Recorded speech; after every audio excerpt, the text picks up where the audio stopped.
Hello friends, तो आज के लेक्चर में आपका फिर से स्वागत है। आज हम पढ़ेंगे एक्सरसाइज 4.2 के क्वेश्चन नंबर 4 के बारे में। चलिए क्वेश्चन को स्टार्ट कर लेते हैं। पहले हम क्वेश्चन की स्टेटमेंट पढ़ लेते हैं। क्वेश्चन में क्या बोला गया है, find the two conjugative positive integer. देखिए यहाँ पे जो नाम आया है कॉन्जुगेटिव, इसके बारे में हम पहले डिस्कस कर चुके हैं। ये हमारे पास 4.1 एक्सरसाइज में भी आया था क्वेश्चन। ठीक है, चलिए आगे पढ़ते हैं। Find two conjugative positive integer sum of whose square is 365। यानी कि उनका जो स्क्वायर करके अगर उनका हम सम कर दें तो 365 आता है। चलिए क्वेश्चन को पहले लिख लेते हैं। दो कॉन्जुगेटिव पॉजिटिव इंटीजर हैं, तो जब भी दो कॉन्जुगेटिव पॉजिटिव इंटीजर होते हैं तो हम पहले क्या लिखते हैं, let the first conjugative integer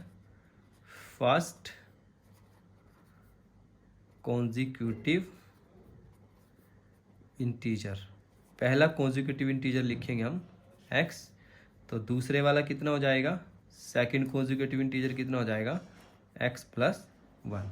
ठीक है, उसने बोला है दोनों का स्क्वायर करके फिर उनका सम करना है, तो यहाँ पे लिखेंगे हम अकॉर्डिंग टू क्वेश्चन में क्या बोला गया है कि दोनों का स्क्वायर करना है फिर दोनों का सम करना है, और हमारे पास कितना गिवन है, 365। ये हमारे पास क्वेश्चन में गिवन है। ठीक है, तो सबसे पहले आपको ये भी पता होना चाहिए कि क्वेश्चन में गिवन क्या है। ठीक है, अदरवाइज ऐसे तो फिर आपका क्वेश्चन गलत हो जाएगा।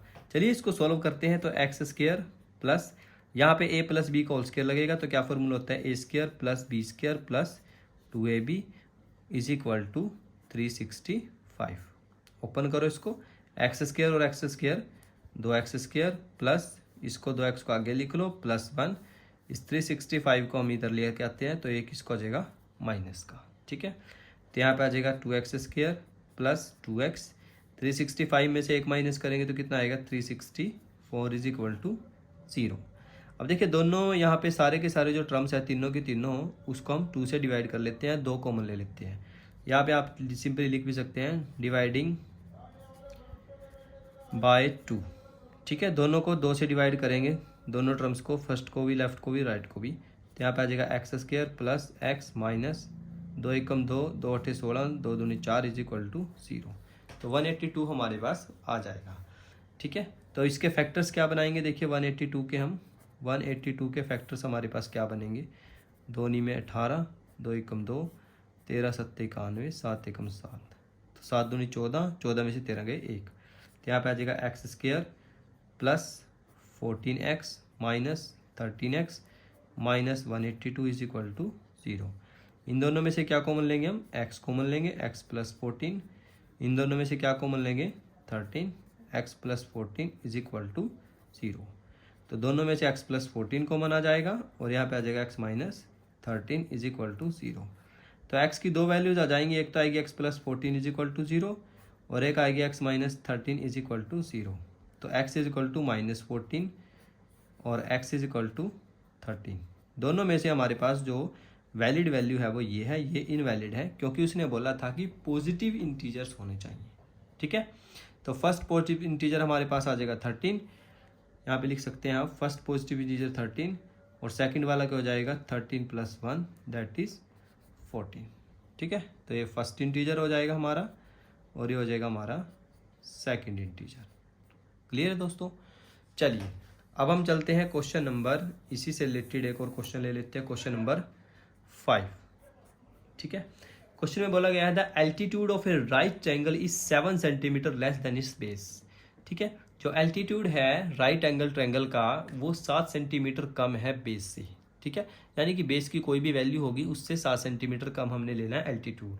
एल्टीट्यूड बोलते हैं जो हम ऊपर से लाइन लगाते हैं ना नीचे की तरफ, उसको बोलते हैं एल्टीट्यूड, जिसको हम लंब बोलते हैं। सिंपल सी बात हमें, if the hypotenuse is 13 centimetre, अगर उसका हाइपोटेनियस 13 सेंटीमीटर है, हाइपोटेनियस मतलब उसका कर्ण जो है अगर उसका 13 सेंटीमीटर है, फाइंड द अदर 2 साइड्स, तो हमें उसके अलग दोनों साइड्स को निकालनी है। तो सबसे पहले क्या करते हैं, हम एक ट्रायंगल ड्रॉ कर लेते हैं यहाँ पे अपनी कन्वीनियंस के लिए, ताकि हमें आसानी रहे।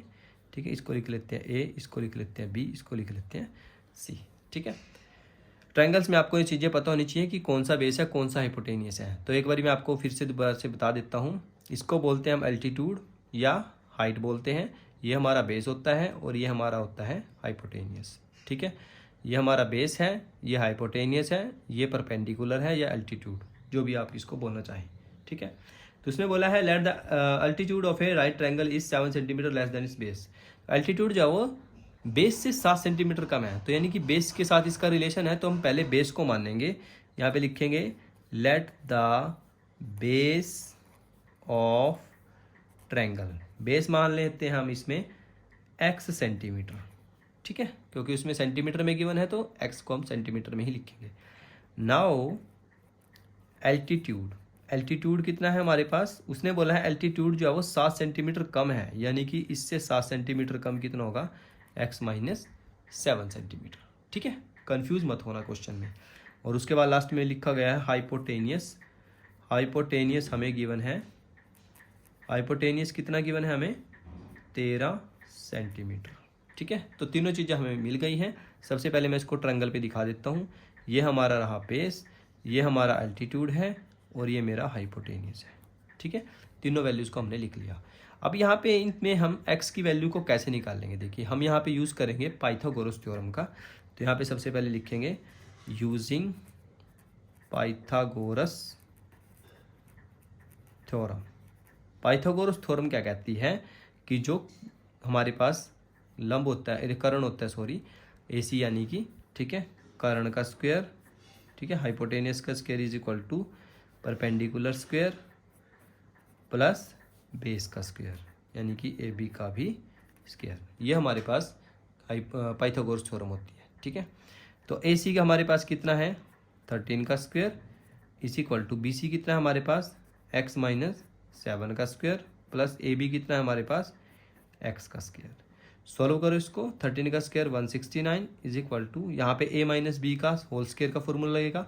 क्या फॉर्मूला होता है, a square plus B square minus 2ab plus में x स्क्वायर, ठीक है।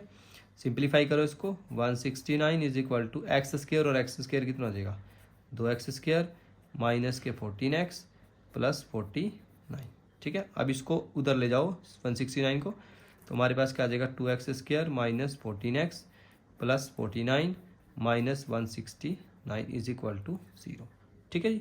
हमने क्या किया, सिंपली इसको उधर लेके चले गए तो ये माइनस को हो जाएगा।